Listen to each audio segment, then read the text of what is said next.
The message arrived on a Tuesday, carried by a badly damaged human courier ship that limped into Earth's outer defense grid with its hull scarred by plasma burns.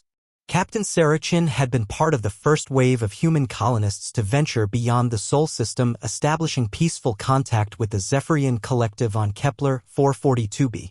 Her transmission was brief, clinical, and absolutely terrifying. "This is Captain Chin of the colony ship New Horizon. We've established diplomatic relations with the Zephyrians. They wanted to understand human pain tolerance. They took my daughter. Maya is 16. They've been experimenting on her for 3 months. Please, God, please send help." The transmission cut to static, but not before the attached data package downloaded completely. Security footage, medical scans, and audio recordings that made even hardened military personnel step away from their screens. The Zephyrians, it seemed, had developed a scientific fascination with human neural responses to extreme stress. Admiral Harrison Cross stood in the depths of Luna Base Alpha, staring through reinforced transparisteel at rows upon rows of cryogenic chambers. Each contained a soldier from the Terran War, men and women who had volunteered for experimental combat enhancement procedures during humanity's darkest hour, when AI had nearly driven them to extinction. They had been the best of the best, volunteers who underwent genetic modifications, neural implants, and psychological conditioning that pushed the boundaries of what made someone human. The war had ended before they could be deployed. For 40 years, they had slept in frozen dreams, waiting for a conflict that never came. Earth had found peace, prosperity, and eventually the stars. Until now. "Wake them all," Cross commanded, his voice carrying the weight of absolute authority. "Every last one." The process took 72 hours.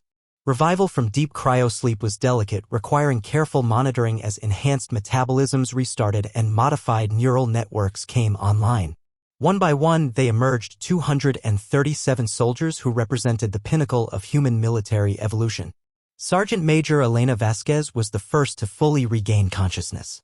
Her pupils dilated as cybernetic implants interfaced with the base's data network, downloading 4 decades of missed history in seconds. When she learned why she had been awakened, her expression didn't change, but the temperature in the room seemed to drop several degrees. "Ma'am," she said to Admiral Cross, her voice carrying an odd harmonic resonance from vocal cord modifications. "Permission to review tactical data on the target species?" Within hours, the enhanced soldiers had absorbed everything humanity knew about the Zephyrians. They were an ancient race, technically superior to humans in most respects, with energy weapons that could vaporize steel and ships that manipulated gravity itself. They viewed us. The Zephyrians detected the human ship 3 days out from their world. They had expected negotiation, perhaps tribute.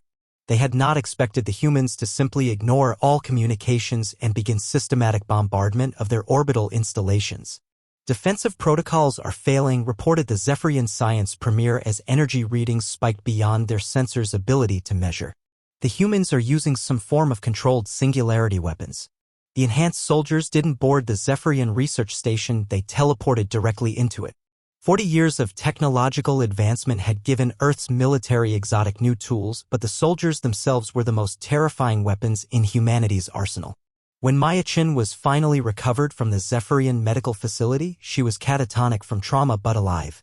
The Zephyrians who had conducted their experiments were not. Sergeant Major Vasquez stood in the ruins of the research complex, watching evacuation ships carry surviving Zephyrian civilians to safety. Her enhanced hearing picked up Admiral Cross's transmission from orbit. "Sergeant Major, the Zephyrian government has agreed to all our terms.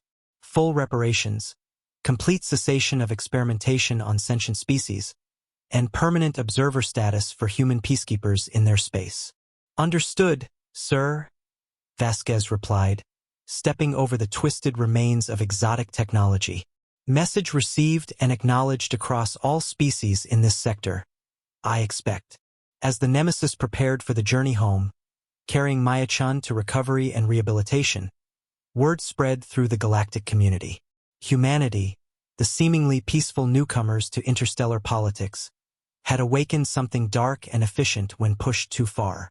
They called them the Sleepers. Soldiers who could appear anywhere, destroy anything, and disappear before conventional defenses could respond. The galaxy learned an important lesson that day: humans at peace were wonderful neighbors. Humans at war were something else entirely.